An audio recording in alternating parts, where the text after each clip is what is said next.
Eh ben, bonjour à tout le monde. Je ne sais pas si ça y est, on doit être connecté. Bienvenue à toutes et à tous sur ce temps d'échange ManageEduc.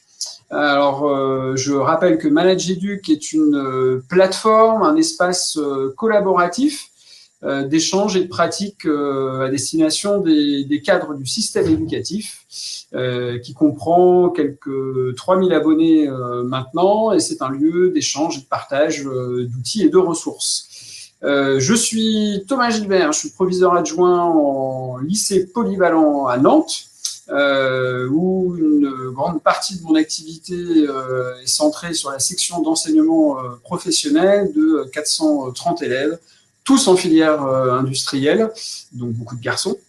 Et je m'engage depuis une dizaine d'années au niveau de mon académie sur la problématique du climat scolaire. Nous sommes ensemble donc pour une heure d'échange pour nous intéresser aux liens qui existent entre le climat scolaire et la mobilisation, la motivation des élèves de lycée professionnel, particulièrement pendant ces temps de crise un peu particuliers.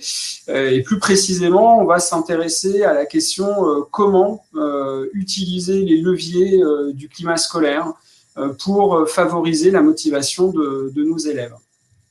Pour nous aider à répondre à cette question, je suis heureux d'accueillir Cécile Cuvillier-Laloux, que je vais laisser se présenter et qui va être notre experte pendant ce temps d'une heure d'échange entre nous.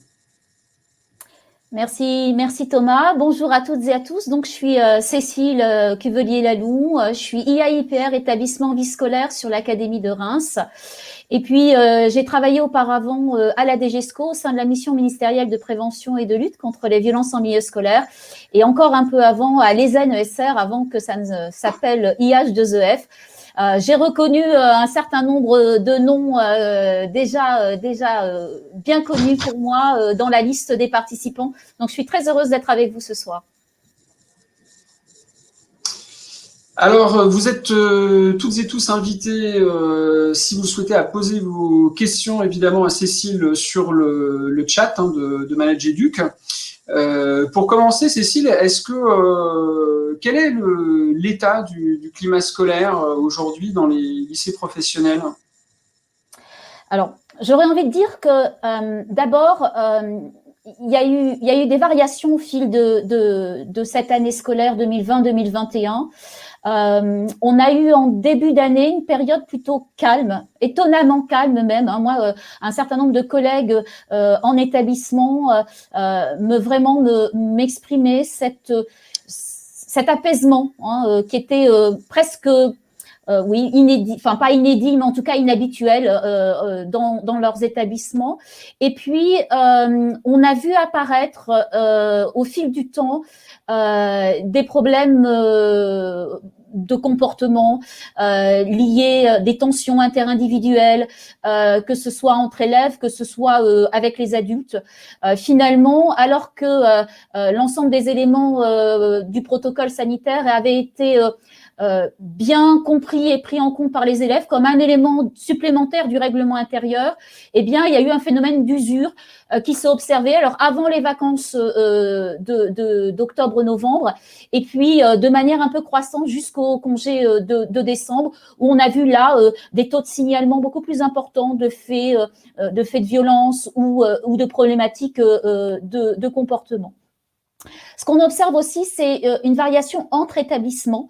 On a quelques établissements qui, parce qu'ils ont fait un choix assez massif d'hybridation, finalement sont moins impactés par cette dégradation du climat scolaire. C'est-à-dire que la réduction, c'est assez, j'allais dire, logique, la réduction du nombre d'élèves fait aussi diminuer les tensions et les phénomènes de difficultés interindividuelles. En revanche, il y a vraiment quand même quelques éléments de constante. C'est finalement vraiment ce sentiment d'usure, d'épuisement moral, nerveux, chez les élèves, mais aussi, bien évidemment, chez les adultes de l'établissement.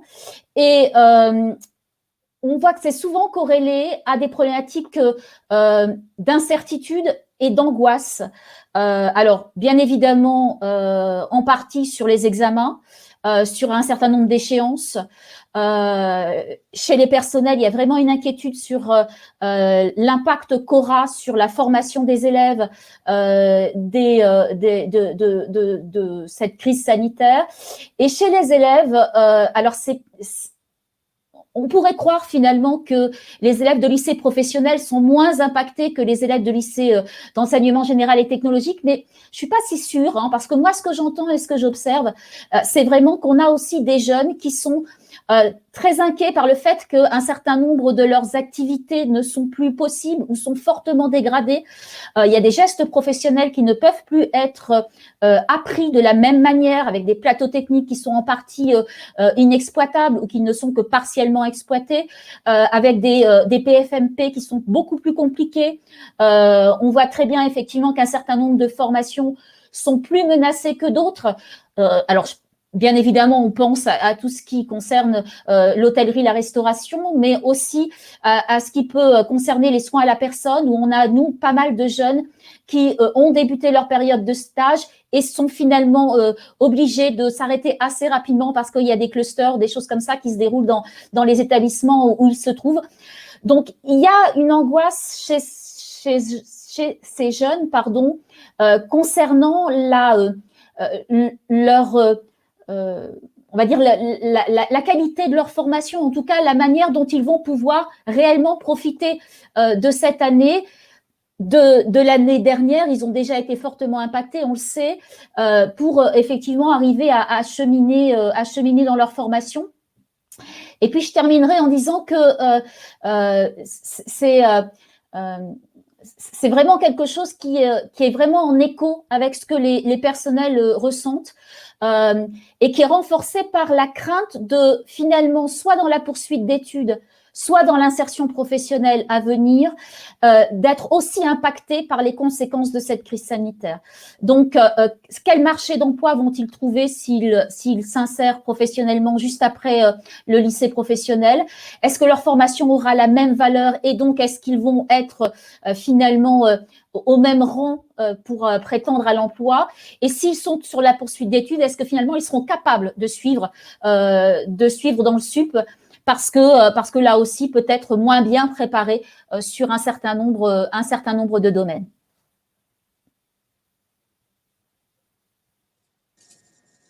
Merci. Est-ce que parmi les participants, il y a des réactions, des questions? Est-ce que les uns et les autres, vous ressentez, en fonction de l'établissement dans lequel vous êtes, du lien éventuel entre la présence de PFMP? Parce que finalement, dans ce que j'entends, Cécile, on est sur un cercle soit vicieux, soit vertueux un peu. C'est-à-dire que si, dans ce que tu dis, si le lycée et la filière de formation en tant que lycéen dans laquelle je suis me permet de continuer mes apprentissages et mes stages, finalement, ça maintient ma motivation, ça maintient une bonne qualité de climat scolaire, et à contrario, si c'est difficile, là entraîne l'autre sur un versant plus négatif. Oui, tout à fait. On voit bien qu'il y a vraiment des écarts qui se creusent en fait entre les formations. On le sait, des milieux professionnels qui sont épargnés actuellement, où les activités ont perduré et où effectivement il est possible d'avoir une continuité de formation presque normale. Voilà. Et d'autres secteurs qui sont très très fortement impactés. Donc, c'est vrai qu'il y a vraiment des écarts qui se creusent. Et ces écarts se creusent également davantage en fonction des choix qui ont été retenus en termes d'hybridation. Alors, assez souvent, les lycées professionnels qui ont tiré vraiment des enseignements précieux de la période de fermeture des établissements de mars à mai dernier, ont fait le choix de limiter le recours à l'hybridation. On a vu qu'on avait effectivement, avec les publics scolaires qui sont dans les lycées professionnels, on avait plus de risques de rupture scolaire, plus de risques de décrochage, et que les jeunes que nous accueillons dans les lycées professionnels ont vraiment un besoin accru d'avoir un contact privilégié, un contact en tout cas maintenu, conservé, préservé avec les équipes enseignantes. Et donc, assez souvent, les choix qui ont été opérés dans les établissements se sont limités à quelques sections, à quelques classes à effectifs chargés, où on a effectivement là procédé à des réductions d'effectifs, à des dédoublements avec une mise en place d'hybridation. Mais pour un certain nombre d'autres formations, on a maintenu, parce que les effectifs le permettaient, on a maintenu le présentiel en totalité. Donc, on voit que ça aussi, ça creuse de l'écart, parce que on a effectivement des sections qui sont doublement touchées, finalement, qui sont impactées par une mise en place d'hybridation qui, encore une fois, alors même si c'est moins manifeste, si c'est moins prégnant que ce qu'on a connu en mai-juin, enfin en avril-juin de l'an dernier, mais on a quand même encore des gamins qui sont en train de s'éloigner, qui sont en train de, voilà, qui sont en vraie fragilité. Eh bien, voilà, ce double impact, en tout cas, moi, je l'observe vraiment. Et les acteurs de terrain l'expriment très clairement, oui. Alors, je lis les réactions en même temps que j'essaye de faire deux choses à la fois, ce qui n'est pas forcément évident pour moi, mais je lis les réactions des participants aussi sur le fil de chat. Effectivement, donc il y a des choses qui se font déjà, c'est-à-dire qu'il y a des établissements scolaires qui, en plus de tenter de miser sur le présentiel en lycée professionnel, qu'est-ce que les gens mettent un petit peu en place pour essayer de laisser ce climat scolaire serein et de l'entretenir au quotidien dans l'établissement depuis le début de l'année là? Alors, moi, ce que je vois, c'est-à-dire l'analyse que je conduis finalement de ce que j'observe et de ce que j'entends, mais qui vient vraiment en écho avec ce que j'ai pu vivre auparavant dans d'autres fonctions que j'ai exercées, c'est que il y a trois niveaux, on va dire, d'action, d'intervention. Un premier niveau qui est vraiment de l'ordre de la prévention et qui, à mon avis, n'est que partiellement réussi aujourd'hui dans nos établissements. C'est-à-dire que on a voulu croire que la rentrée serait normale et finalement, alors que les équipes commençaient à réfléchir très tôt, les équipes, j'allais dire au moment de la pré-rentrée, réfléchissaient à l'hybridation, réfléchissaient à des organisations. On a finalement peut-être insuffisamment évalué les risques. La prévention suppose une évaluation des risques, c'est-à-dire qu'est-ce que dans ces organisations modifiées, quel impact ça peut avoir chez les élèves et aussi chez les personnels. Donc, cette dimension prévention, à mon avis, elle a été insuffisamment investie, mais il n'est pas trop tard quelque part. C'est-à-dire qu'on peut continuer à mettre en place des actions de prévention, mais dans ce cas-là, il faut obligatoirement que ce soit quelque chose de global et de concerté. C'est-à-dire qu'il faut vraiment que l'ensemble des acteurs, et quand je parle d'ensemble des acteurs, ce sont les personnels, bien évidemment, de l'établissement, mais ce sont aussi les élèves, ou à minima leurs représentants, et les familles. Il faut qu'ensemble, finalement, on arrive à avoir une image assez précise des éléments qui peuvent impacter effectivement l'ensemble des acteurs de la communauté éducative et qu'on essaye de voir ensemble comment on peut prévenir un certain nombre de ces éléments. Le deuxième niveau, c'est que si on est sur de l'intervention, il faut obligatoirement qu'on soit sur de l'intervention dans la durée. C'est-à-dire qu'il ne faut pas qu'on ait que des petites actions ponctuelles un peu dispersées. Il faut vraiment qu'on se mette en ordre de marche collectivement pour vraiment faire en sorte que le temps soit un des facteurs qui permettent de faire évoluer les choses favorablement. Et puis, je pense qu'il faudrait, il faut également finalement que, enfin, je l'ai dit un peu avant, il faut arriver à mobiliser tout le monde. Il faut vraiment que ce soit des dynamiques collectives. Alors, il y a des choses qui s'essaient et qui fonctionnent vraiment bien dans les établissements. Il y a d'abord cette capacité à repérer, à écouter, à observer les jeunes, mais aussi les personnels, dans ce qu'ils expriment de leur mal-être, de leur inconfort, j'allais dire, ou insatisfaction.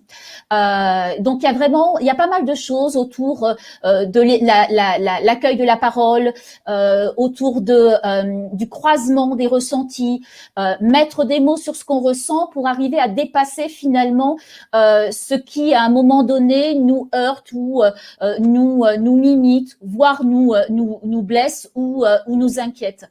On a aussi des choses qui permettent finalement par ces biais de mettre à distance un peu ce qui se vit et de se rendre compte que on n'est pas seul à ressentir ça ou à vivre les choses de la même manière.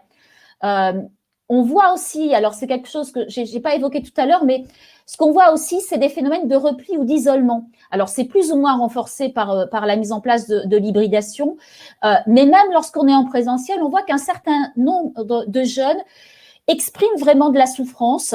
On voit des problématiques de scarification, des problématiques de troubles anxieux ou de troubles anxio-dépressifs.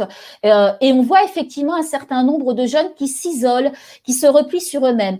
Et finalement, arriver à créer des dynamiques, cercles de parole, ateliers, voilà, espaces d'écoute, permettent finalement aux jeunes de se rendre compte qu'ils ne sont pas seuls à vivre les choses, mais aussi de pouvoir mettre à distance un certain nombre de ces événements qui les perturbent. Ce qui est aussi intéressant, je trouve, c'est que beaucoup d'établissements ont compris l'importance de permettre aux jeunes d'interagir entre eux et de coopérer. Et ça se passe déjà au cœur de la classe. C'est-à-dire que permettre finalement aux jeunes de travailler ensemble, de collaborer, de produire ensemble, de s'entraider, c'est aussi un élément déterminant. Et moi, ce que j'ai vu dans quelques établissements, c'est qu'ils ont essayé aussi de faire en sorte que ces coopérations, qui sont finalement relativement faciles à mettre en place dans la classe lorsqu'on est tous en présentiel, ils ont essayé d'en trouver des traductions, des déclinaisons lorsqu'on est sous une forme distancielle ou sous une forme hybride. Alors, par exemple, il y a des tutorats mis en place entre un élève en présentiel et un élève en distanciel. Donc, des binômes qui sont constitués et qui permettent finalement de dépasser le clivage « je suis présent dans l'établissement » ou « je n'y suis pas ». Ou aussi des espaces qui permettent à certains moments aux jeunes de la classe d'interagir entre eux, mais sans la médiation de l'adulte, quoi. Donc, des espaces numériques qui permettent effectivement aux jeunes de prendre des initiatives, de s'entraider, de construire des choses ensemble. Donc, ça, c'est des pistes qui me semblent effectivement être intéressantes. Merci.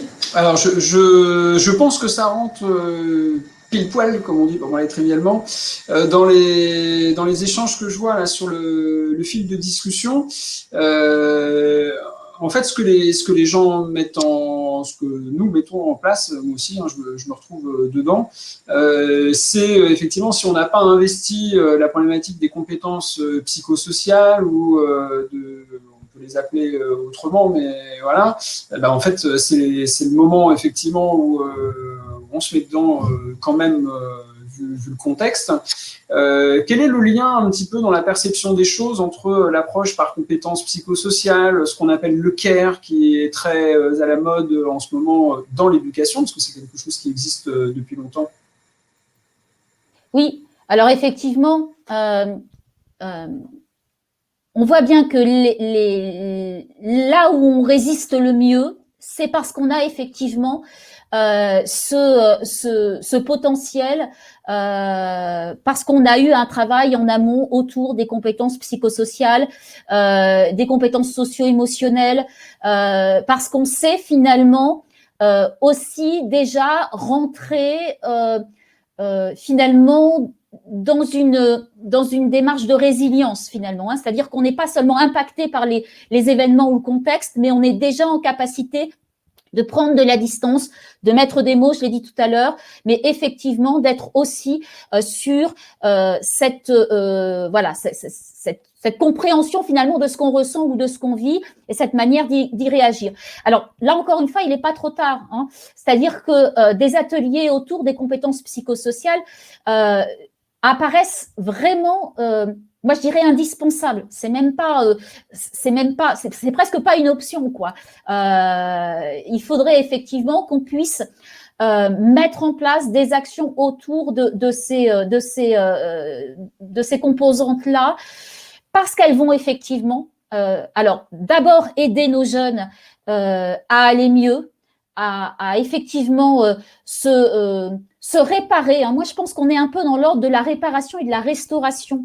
Alors, je ne l'ai pas dit non plus tout à l'heure, mais on voit qu'effectivement, on a des jeunes qui perdent confiance en eux-mêmes. Hein. Le contexte actuel les fait perdre confiance en eux. On voit l'estime de soi qui est donc par conséquence dégradée. Donc, on voit bien que tout ce travail-là permettrait effectivement de remettre les jeunes plutôt dans une dynamique positive. Et puis, l'autre élément, c'est qu'effectivement, il faut arriver finalement, travailler autour des compétences psychosociales avec les jeunes, c'est pas seulement dans l'intérêt des jeunes, c'est bien sûr en premier lieu dans l'intérêt des jeunes, mais c'est dans l'intérêt de l'ensemble de la communauté éducative également. Parce que finalement, des jeunes qui vont mieux, ce sont aussi des adultes à leur côté qui vont mieux. Je disais tout à l'heure, alors, je ne l'ai peut-être pas dit, mais je vais le dire donc maintenant, s'il y a vraiment un élément de constante dans ce qu'on observe aujourd'hui en termes de climat scolaire dans les lycées professionnels, mais j'allais dire au-delà d'ailleurs, mais plus quand même dans les lycées professionnels et dans les lycées d'enseignement général et technologique, c'est le fait que toute la communauté est impactée. Donc, on a les élèves, on a les personnels et on a les familles. On a des familles qui, effectivement, alors qui vont l'exprimer de manière différente, hein, mais on voit aussi de plus en plus de tensions dans certains établissements avec les familles. Dans d'autres, ça se manifeste par des questionnements très importants, etc. Mais il y a vraiment, effectivement, l'ensemble de la communauté éducative qui est impactée et l'ensemble de la communauté éducative tirera un bénéfice des actions qu'on pourrait conduire autour des compétences psychosociales.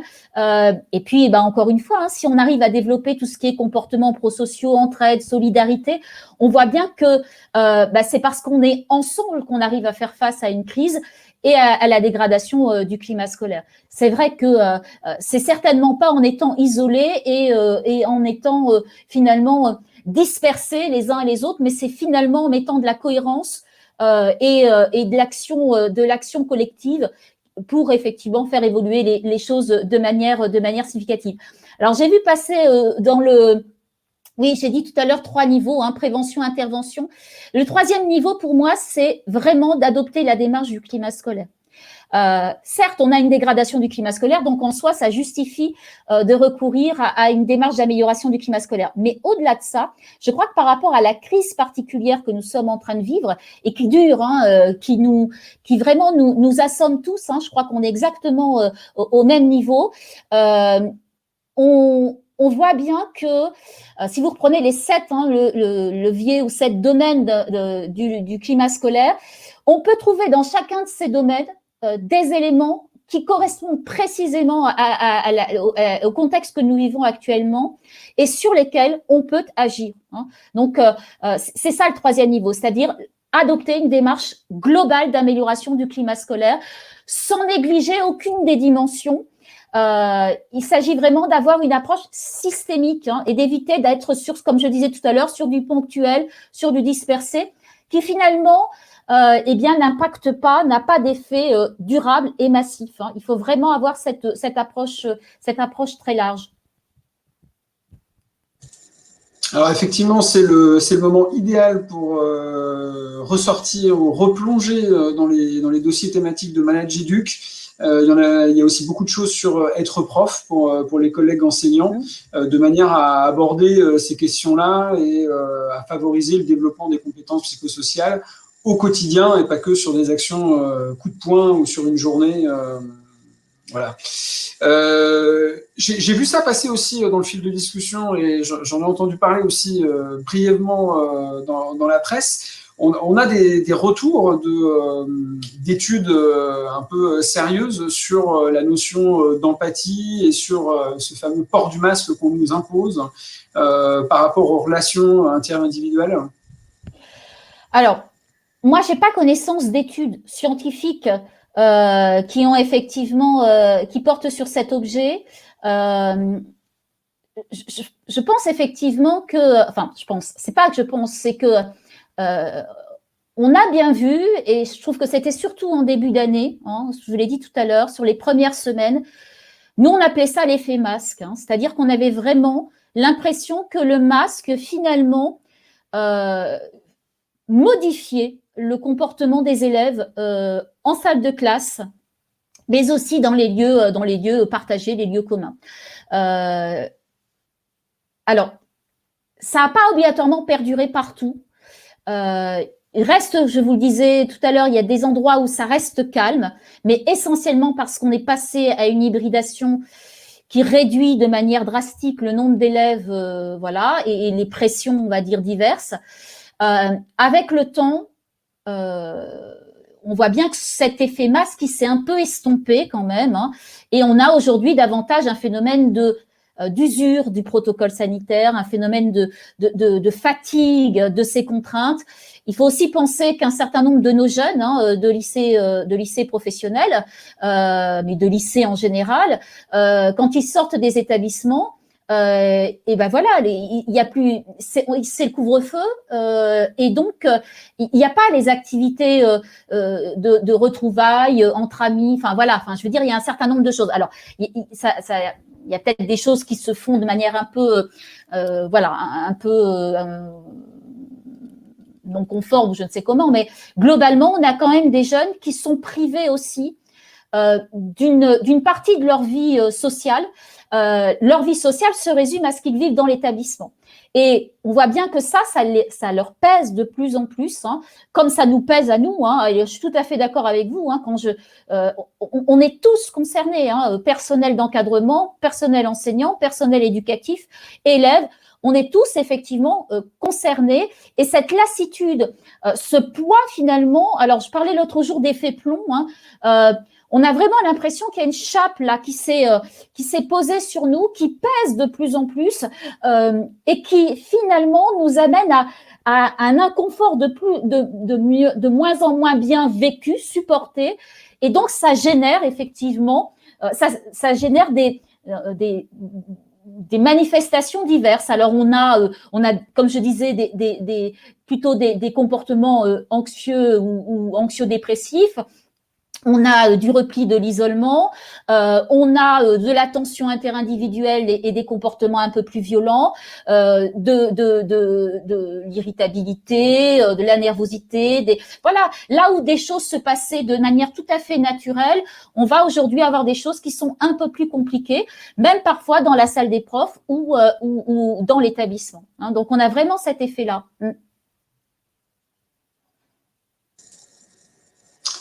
Très bien.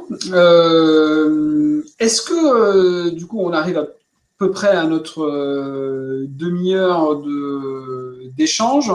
C'est pas la mi-temps, mais quasiment. Est-ce que l'institution veut continuer à fonctionner comme si de rien n'était? Est-ce qu'il faut attendre une réponse de l'institution qui gère la crise comme nous la gérons, nous, chacun à nos niveaux aussi? Peut-être que nous aurons dans l'avenir d'autres outils pour utiliser, mais c'est le principe d'une crise, hein, c'est qu'effectivement, on se retrouve tous submergés avec des divergences, un déferlement, des complexités à gérer. Le fait de prendre soin les uns les autres, que ce soit au niveau des élèves ou des adultes, on voit bien que ça a un impact fort dans l'établissement. De ce fait, quelles vont être nos perspectives ou qu'est-ce qu'on peut tirer de cette première période? On a déjà parlé effectivement des compétences psychosociales. Concrètement, quand on est en établissement, quelles pistes on peut investir, quels leviers on peut utiliser, quel personnel mobiliser de manière à prendre en charge nos élèves dans les mois à venir et en utilisant ce climat scolaire, effectivement. Alors, donc là, il y a plusieurs questions, effectivement. je vais d'abord répondre en évoquant ce que j'ai évoqué tout à l'heure en reprenant ce que j'ai évoqué tout à l'heure sur l'accueil de la parole des élèves, mais aussi des adultes. On a des personnes ressources dans l'établissement ou qui peuvent être en proximité de l'établissement. Je pense bien évidemment au personnel de santé, au personnel du service social. Je pense aussi au personnel d'éducation qui a aussi une sensibilité particulière. Je pense aux psychologues de l'éducation nationale. Et puis, il y a aussi un certain nombre de nos personnels, enseignants ou d'éducation, qui ont bénéficié déjà de formations. Alors, soit sur la prise en compte des émotions, soit sur, et je pense à ça parce qu'on en parlait l'autre jour ensemble, Thomas, soit sur des stratégies de prise en compte de situations préoccupantes ou de situations de mal-être chez les élèves. Alors, moi, je travaille par ailleurs aussi fortement sur le harcèlement, et c'est vrai que pour un certain nombre d'entre vous, vous connaissez peut-être la méthode de préoccupation partagée qui a été mise en place à partir des travaux d'Anatole Pikas, donc qui était un psychologue suédois. Et cette méthode, en fait, qui est une méthode qui prévoit une série d'entretiens avec des groupes d'élèves, impliqués dans une situation, finalement, elle peut très bien se transposer, moi je trouve, et on en parlait effectivement avec Thomas, elle peut très bien se transposer dans la situation que nous avons effectivement aujourd'hui dans nos établissements. Comment arriver à créer des collectifs pour progressivement faire cheminer les uns et les autres et effectivement être dans une écoute qui n'est pas culpabilisante, qui n'est pas où il n'y a pas d'ingérence finalement, hein. C'est-à-dire c'est une écoute assez distanciée.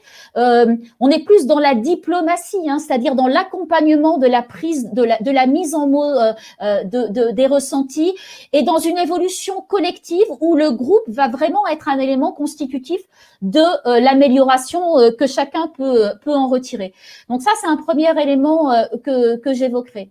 Le deuxième élément, et c'est quelque chose qui a circulé tout à l'heure, j'ai cru le voir tout à l'heure sur le chat, c'est de se dire que il faut arriver finalement à créer des bulles autour de nos élèves, mais aussi des bulles qui sont précieuses pour nos équipes et pour nous-mêmes, des bulles de bonheur pédagogique ou éducatif, des bulles de bien-être.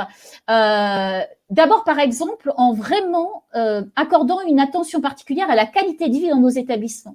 Finalement, on pourrait croire que le contexte actuel nous fasse un peu oublier que nos établissements doivent être des lieux de vie agréables, où on se sent bien, où on se sent en sécurité, où on a envie de passer du temps, où on a envie de revenir et où on a envie de rester. Donc, il y a toute cette dimension qu'il faut certainement pas négliger. Donc, finalement, investir la qualité de vie, des espaces un peu cocooning qui permettent aux élèves de se retrouver, de vivre des choses. Et je le voyais passer tout à l'heure sur le chat. C'est vrai que, par exemple, nos élèves internes sont sont également en souffrance parce que, d'abord, ils ont vu leurs conditions d'accueil modifiées par le protocole sanitaire et de manière significative. Et puis, ils ont surtout vu tout ce qui était en périphérie finalement, l'offre éducative et culturelle qui était en périphérie, disparaître ou en tout cas s'étioler de manière considérable. Donc il faut certainement imaginer d'autres formes. On va pas pouvoir aller au cinéma, on va pas pouvoir aller au bowling, ou on va pas pouvoir faire certaines activités, mais pour autant il y a certainement des pistes à imaginer pour que rendre finalement des temps et des moments particuliers, des temps et des espaces particulièrement chaleureux, particulièrement agréables à vivre et à partager. L'autre élément, et je l'ai vu passer aussi sur le chat tout à l'heure, c'est tout ce qui sont les projets ou les actions artistiques, culturelles, ce qui va permettre aussi d'accéder au beau. Alors, la culture, on le sait, on en est privé et nos élèves en sont privés également. On va pas pouvoir faire comme d'habitude, on va pas pouvoir faire les mêmes projets que d'habitude, mais pour autant, arriver aussi à créer dans nos établissements des dynamiques autour des arts et de la culture pour essayer là encore de mettre, voilà, j'allais dire du positif, du beau, de l'agréable, presque un peu de festif, quoi. Alors, c'est pas tout à fait du festif, mais c'est en tout cas accorder de l'importance à ces dimensions qui vont permettre effectivement de renouer avec quelque chose de plus lumineux, de plus coloré, de plus chaleureux. Bien évidemment, tout ce qui est autour de la relaxation, voilà, de tout ce qui est, voilà, ça c'est effectivement très important. Oui, il y a des choses autour des espaces. Alors, bon, on vous le dira tout à l'heure, mais moi je vous ai, enfin voilà, j'ai préparé un petit outil de synthèse. Moi, vous l'aurez tout à l'heure, vous aurez tout à l'heure le lien sur le chat, mais effectivement, alors d'abord, cet outil, je continuerai à l'alimenter, mais il y a des idées, il y a des choses qui sont pas coûteuses, qui demandent pas d'investissement, mais qui peuvent simplement résulter d'une réflexion. En fait, moi, je pense que l'essentiel, c'est d'abord de se poser la question. C'est effectivement leur permettre de vivre des choses agréables, des bons souvenirs, des choses agréables. Oui, c'est ça qui est essentiel. C'est effectivement remettre du positif dans quelque chose qui est actuellement sombre, qui est quelque chose qui est actuellement pesant. Donc, remettre un peu de légèreté aussi dans ça. Pensez également, alors là, si je reviens sur le côté hybridation, pensez peut-être à des choses qui permettent de valoriser ce qui se fait en distance. Parce que finalement, il faut donner à voir, il faut donner la même valeur. Alors, vous voyez, hein, donner la même importance et la même valeur à ce qui se fait à distance. Parce que pour les jeunes, c'est quand même, ça ressemble pas à l'école, quoi. Ça ressemble pas à ce qui se vit au lycée habituellement quand on y est. Alors il y a des choses, il peut y avoir des visios, il peut y avoir des choses qui permettent vraiment de maintenir le lien de manière très concrète.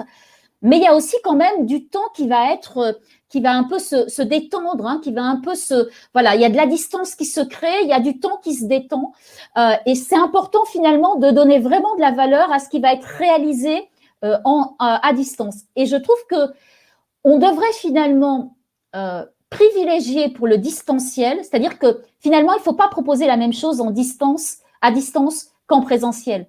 Il faudrait privilégier à distance ce qui est de l'ordre du projet, en fait, ce qui est de l'ordre de la possibilité pour chacun de révéler ses talents, de créer, finalement permettre justement cette créativité, cette autonomie, cette responsabilisation, permettre à chacun de concevoir un projet ou en petit groupe, encore une fois, à distance. Mais voyez, on crée ce lien encore, comme tout à l'heure, je vous parlais de coopération, pour que finalement, on puisse ensuite donner à voir et donner de la valeur. Et quand je parle de donner de la valeur, ben je dirais effectivement aussi évaluer, c'est-à-dire évaluer, c'est ça, hein, c'est donner de la valeur, c'est-à-dire porter un vrai regard sur ce qui se fait à distance et puis faire le lien finalement avec ce qui se fait en présentiel, où le présentiel va être peut-être un peu plus ordinaire, hein, un peu plus ce qu'on connaît finalement dans les murs de nos établissements.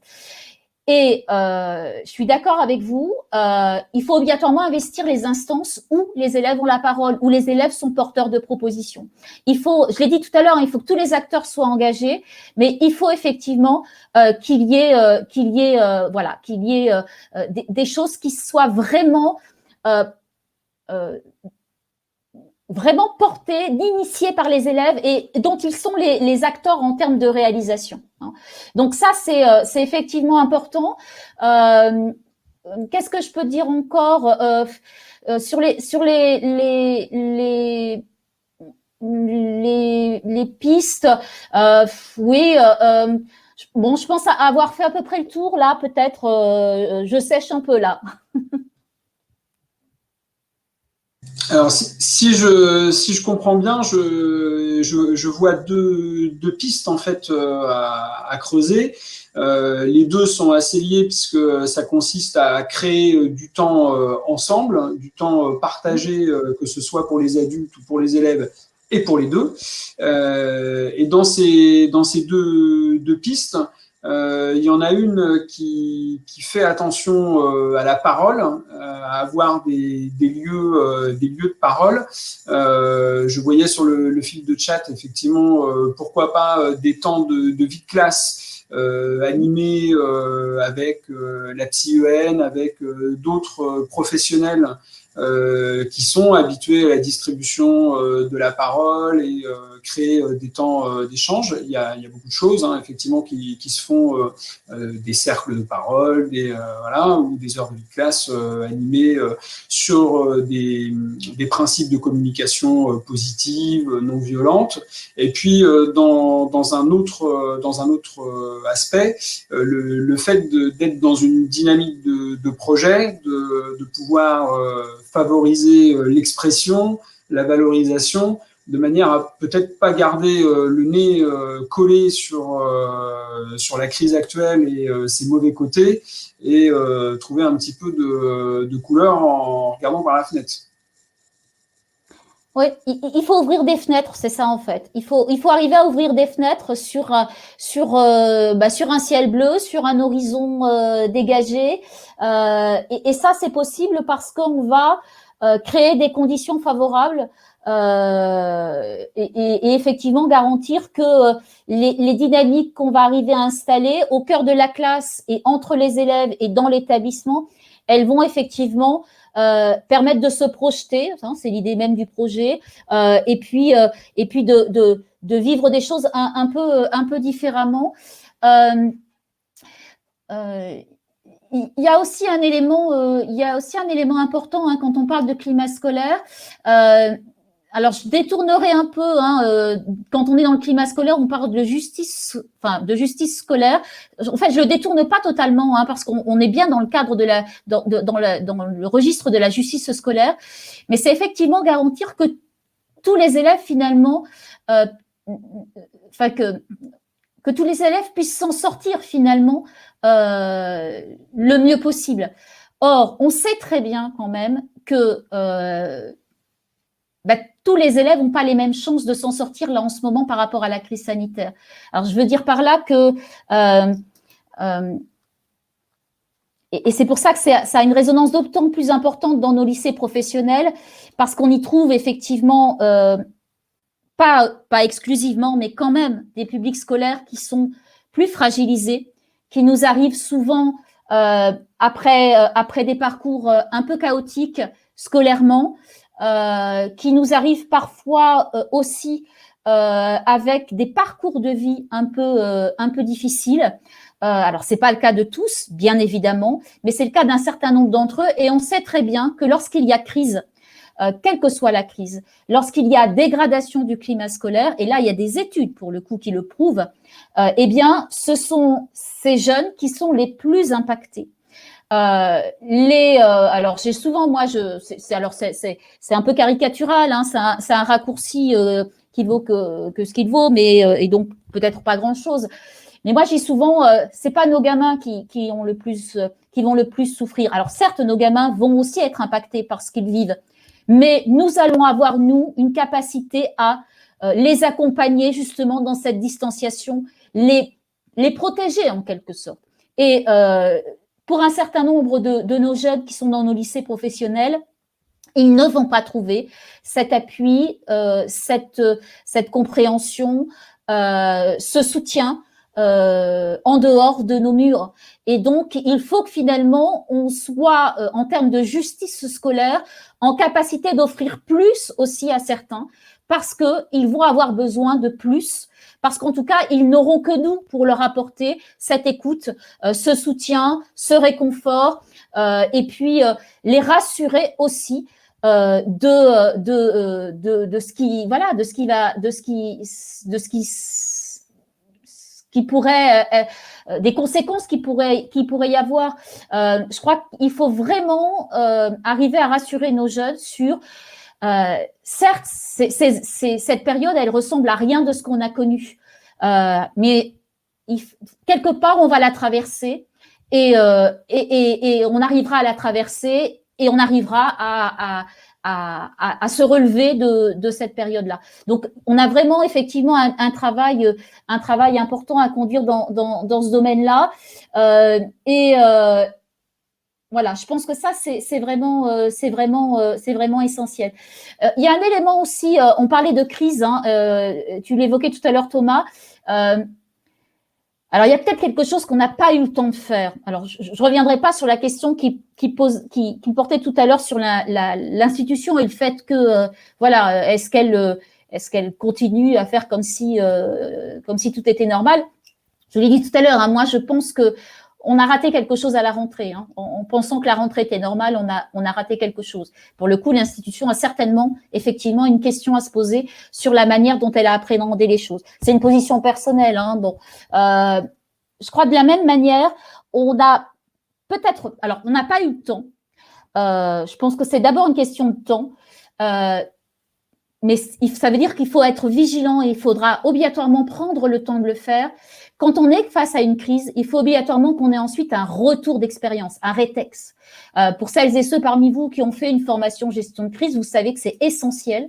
Il faut que quelque part, de manière un peu différée, on prenne le temps de se réunir et de faire le point sur ce qu'on vient de vivre, comment on y a fait face et comment on peut faire en sorte que si ça se renouvelait, eh bien, on soit mieux préparé. Voilà. Je vous l'ai dit tout à l'heure, je pense qu'en termes de prévention et d'évaluation des risques, on a été finalement confronté aux risques avant, enfin voilà, quand ils étaient là, quoi. C'était déjà, voilà.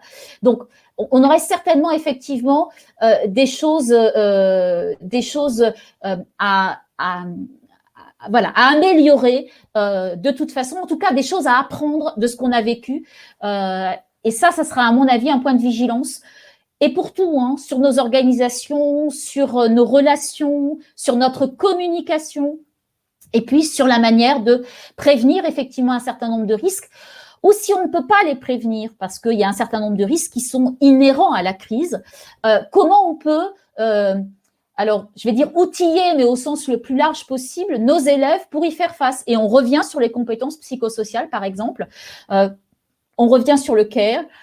Comment, finalement, on arrive à aider l'ensemble des acteurs de la communauté éducative, donc les élèves, bien évidemment, mais aussi les personnels et les familles, à faire face à ces risques induits. Avant, finalement, d'être obligé de faire un peu ce qu'on est en train de… ce qu'on est parfois en train de faire ou qu'on est obligé de faire, c'est-à-dire être dans la réparation. Hein, c'est-à-dire que là, l'impact, il est fort sur les acteurs et donc, il faut être davantage dans quelque chose qui est de l'ordre de la réparation, de la restauration. Je pense qu'il faut aussi le faire, mais il faudra certainement, effectivement, apprendre de ce qu'on a vécu pour être éventuellement un jour encore plus efficace et plus pertinent dans nos choix et dans nos réponses. Alors, plein de choses très intéressantes. Finalement, la démarche continue d'amélioration du climat scolaire, elle épouse aussi les formes les modèles de prévention et de gestion de crise. Dans leur vision stratégique, on est sur une dimension de perpétuelle évaluation, anticipation, préparation. Certains collègues abordent aussi, puis tu l'as abordé, la question des retours d'expérience. C'est vrai qu'en septembre, on a peut-être loupé des temps de retour d'expérience et en même temps, c'est pour nous déculpabiliser, en même temps, on est encore dans la crise. C'est-à-dire qu'on ne l'a pas terminé, donc si on a besoin certainement de se faire des points pour se souder en équipe, pour débriefer sur ce qu'on a fait, on est plus sur des points de situation que des vrais retours d'expérience ou des vrais débriefings, parce qu'en fait, on est encore dedans. Pour se rassurer, une crise, ça n'est qu'une période, donc il y a un moment, on va forcément voir le bout du tunnel, hein, mais on n'en est pas encore sorti. Par rapport à toutes les choses qui se mettent en place, parce que effectivement, les cadres mettent dans leur zone sur laquelle ils exercent leur autorité ou leur leadership des choses en pratique. S'il y avait des prérequis de départ collectifs, justement, pour poser les choses et pour amener là, pendant qu'on est encore en temps de crise, la possibilité de favoriser la motivation des élèves, ce serait quoi les prérequis, les postulats de base pour faire en sorte de s'y mettre maintenant ensemble? Alors, c'est une question très, très intéressante, très, très complexe. Je pense que d'abord, moi, j'ai envie de dire, c'est la confiance. Mais le premier prérequis, c'est finalement se faire tous confiance et se faire confiance à soi-même. C'est-à-dire que chacun dans le collectif doit être convaincu qu'il a quelque chose à apporter au collectif. Et ça renvoie aussi au leader et au leadership. C'est-à-dire comment on arrive à créer dans le collectif professionnel, mais aussi au-delà du collectif professionnel, dans un collectif encore plus important qui est la communauté éducative, comment on arrive à créer de la confiance pour que chacun puisse s'engager et puisse effectivement trouver sa place et sa part de contribution en fait à apporter. Il faut ensuite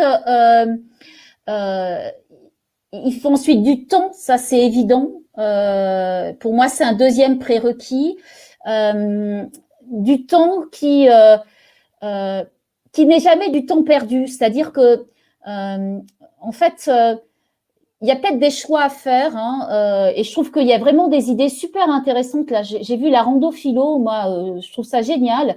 J'avais vu des ateliers philo, un peu improvisés. Je trouve que la rando philo, c'est vraiment intéressant.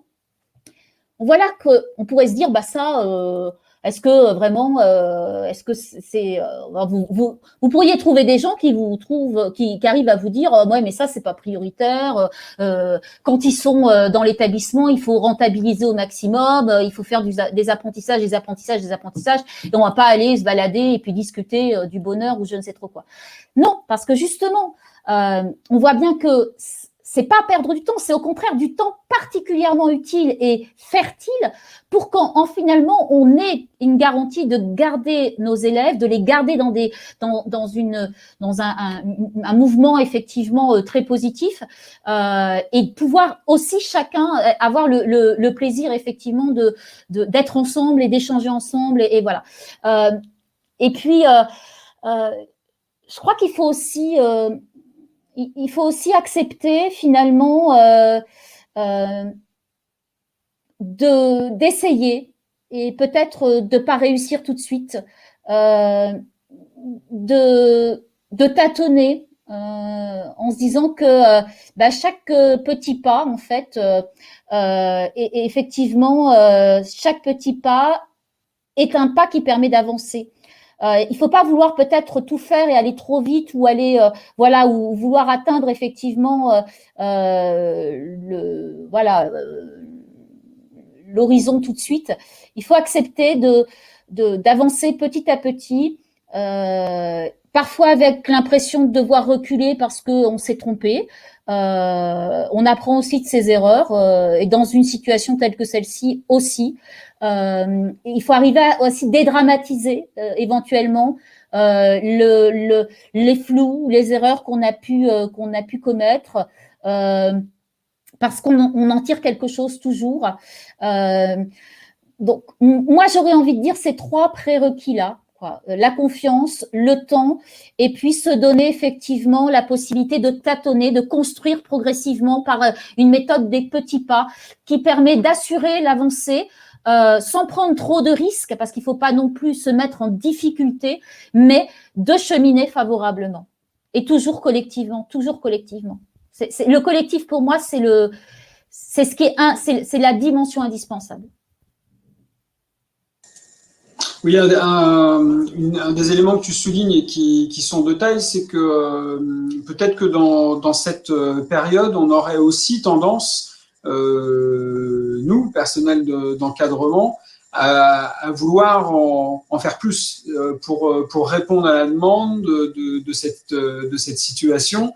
Le risque, c'est de se fatiguer, voire de s'épuiser dans une période où on est déjà un peu au charbon. Hein.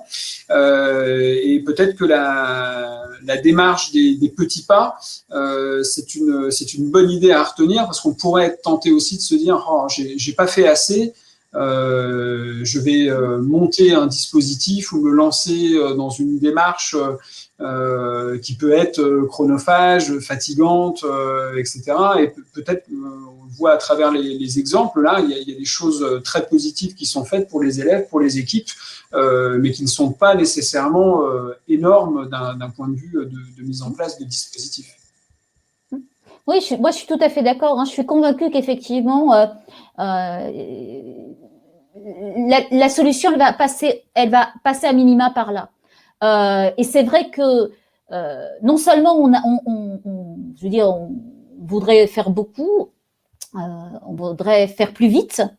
Comme le disait une collègue ou un collègue, on est effectivement de plus en plus confronté au manque de temps. Je veux dire, on est submergé, d'autant plus que cette crise, et peut-être le pilotage, je n'irai pas jusqu'à me prononcer sur ce point-là, mais en tout cas, la crise elle-même fait que on fait et on refait les mêmes choses, en fait.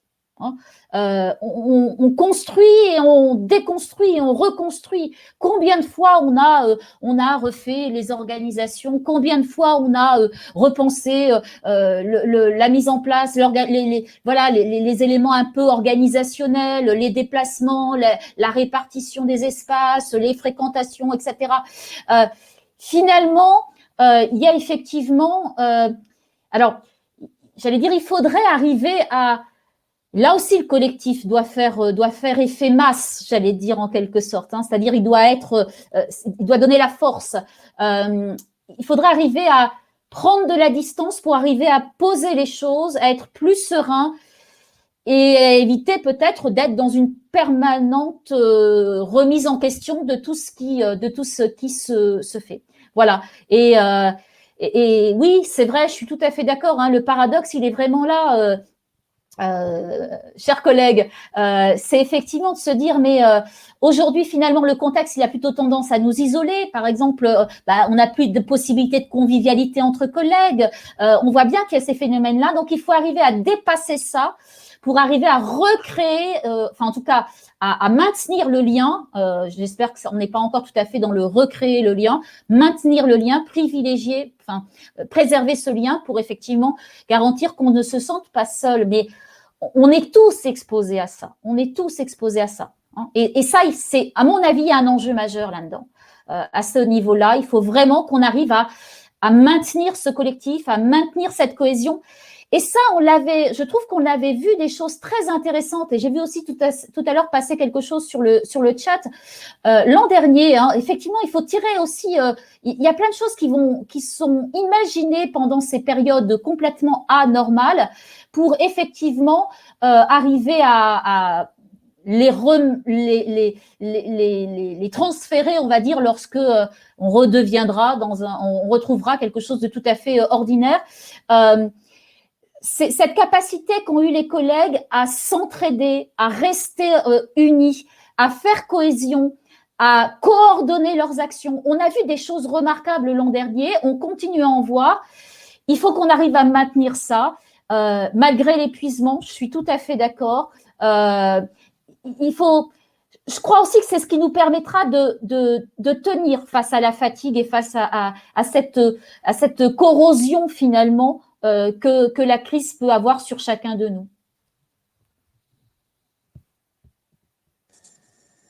Et c'est certainement une capitalisation pour l'après-crise, parce que effectivement, on va en sortir et on peut imaginer que cette forme de prise en charge et de maintien et d'effort du collectif, ça soit quelque chose qui permette la résilience après, tout comme le travail sur les compétences psychosociales, les espaces de parole, la mise en projet.